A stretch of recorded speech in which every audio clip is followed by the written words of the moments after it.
the sales tax, my original position has been that the county, for various reasons, is facing very difficult financial times.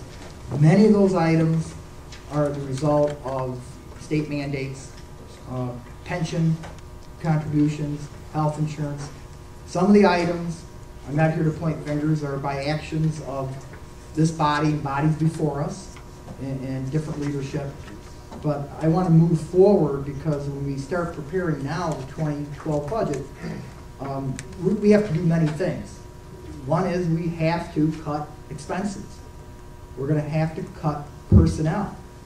We're going to have to look at all the services that we provide. And again, we're already meeting. We have a meeting tomorrow night on the airports. But that's not going to be enough. I mean, we're going to have to, my last number I had, we have what, an $18 million tentative deficit. In addition to cutting the expenses, we're going to have to look at the revenue side of the budget. And two of the biggest items in the budget is the sales tax and the property tax. And so first of all, I don't like raising any tax, whether it's property or sales tax.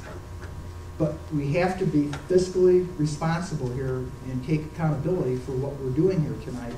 And I think it is absolutely necessary to have a sales tax increase to bring in additional revenue, in addition to the other cuts that we're going to have to implement. I hear a lot of discussion, well, we're putting the cart before the horse. If we approve this tonight, we're not going to be diligent enough in cutting expenses. Well, as a member of the Audit Control Committee, and I think everyone in this body, we know we got to cut expenses. So I don't think that's a good argument. And my understanding is right, there's a process here, a timing process, and if we don't begin now on this, it will be too late for the 2012 budget.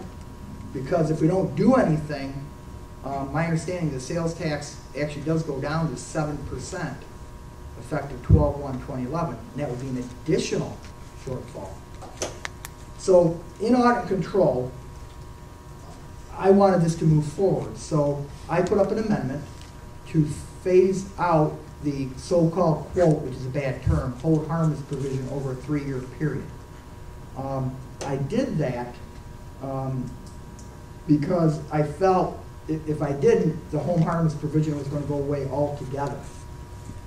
Well, last week I've received many emails, a lot of phone calls, taken a lot of heat, saying that the hold harmless provision should remain intact. And that was my original position.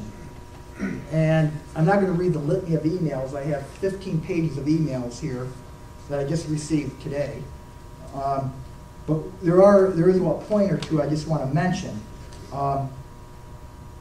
The county, first of all, we're not taking the county in accordance with the sales tax distribution formula written in state law. We're merely passing along to the locality sales tax that the cities, the towns, the villages are legally, should get. The sales tax formulas that we have, we're not taking it out of the county's coffers. The sales tax comes into the county with a distribution formula that I believe Darren Schultz or his staff has to follow, and then they distribute the monies to the different municipalities. And part of that is they're getting the sales tax that they would have gotten if this legislature had not removed sales tax on residential energy.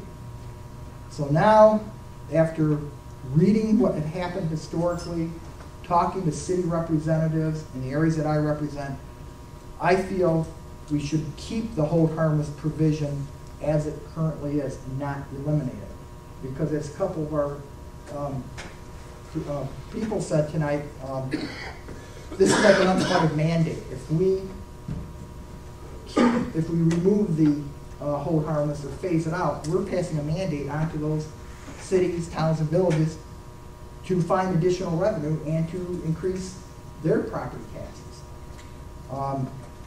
I think when this was originally done, when it was carried to Albany by our representatives, the intent was we raised the sales tax in this county by 1/4% to offset what we were going to give to the cities and villages. So the amendment that I'd like to propose after that long-winded explanation, and I probably confused everybody, is that, and I'm going to look at our Mr. Abdullah here, because he handed me the percentages.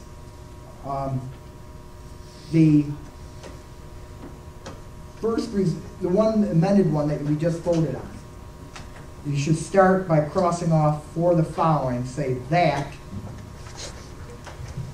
and then on the first paragraph, number 1, cross off for the period of December 1, 2011 through November 30th, 2012.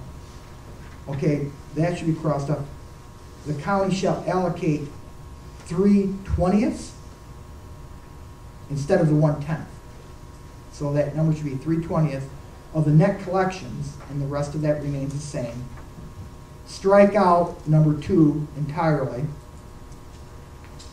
and strike out the second to the last resolve that begins that it is the intent and request of the County of Chautauqua, blah, blah, blah. Strike that one out. So basically, and I'll let Mr. Abdullah correct me if I read this wrong, what I'm doing is adding back the hold harmless provision, so the hold harmless provision will remain.